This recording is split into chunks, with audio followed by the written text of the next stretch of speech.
মোদিজি থাকলে সব সম্ভব। স্বামী ফেরার পর মমতাকে নিয়ে কি বললেন পূর্ণমের স্ত্রী? 23 এপ্রিল থেকে পাকিস্তানে বন্দী ছিলেন। দীর্ঘ টানাপোড়েন শেষে বুধবার সকালে ফের ভারতে ফিরলেন বিএসএফ জওয়ান পূর্ণম কুমার সাউ।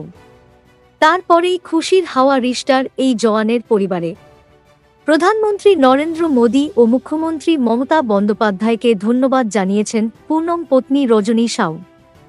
মোদিজি থাকলে সব সম্ভব বলেন তিনি।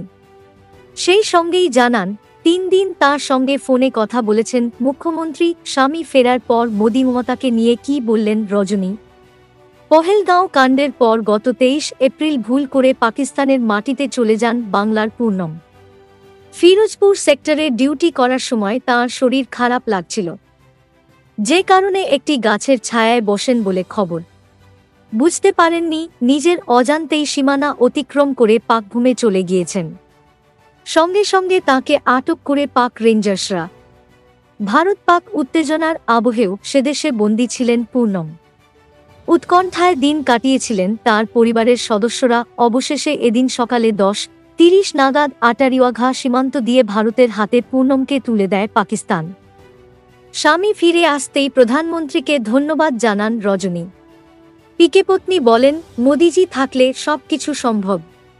12 তারিখ পহেলগাঁও হামলার পর 15-20 দিনের মধ্যে অপারেশন সিঁদুরের মাধ্যমে সবার সিঁদুরের বদলা নিয়েছিলেন।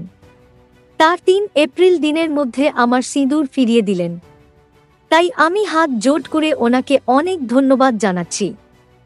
রিস্টার এই জওয়ান দেশে ফিরে এসেছেন শোনামাত্রই রজনীকে ফোন করেন মুখ্যমন্ত্রী মমতা বন্দ্যোপাধ্যায়। সেই সময় পূর্ণমের স্ত্রীর ফোন খারাপ থাকায় কথা হয়নি। ঘণ্টা দেড়েক পর ফের ফোন করেন মমতা। ফোন ধরা মাত্রই বলেন, আমার ভাই ভালো আছে। জবাবে রজনী বলেন, হ্যাঁ, উনি ফিরে এসেছেন। মুখ্যমন্ত্রী জানান, পূর্ণমের দেশে ফেরার খবর পাওয়া মাত্রই তিনি ফোন করেছিলেন।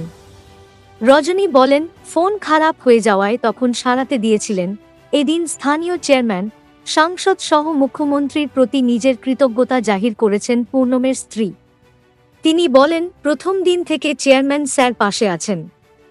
এরপর কল্যাণ স্যার এসেছিলেন। সবশেষে দিদির সঙ্গে যোগাযোগ হয়। আমি মুখ্যমন্ত্রী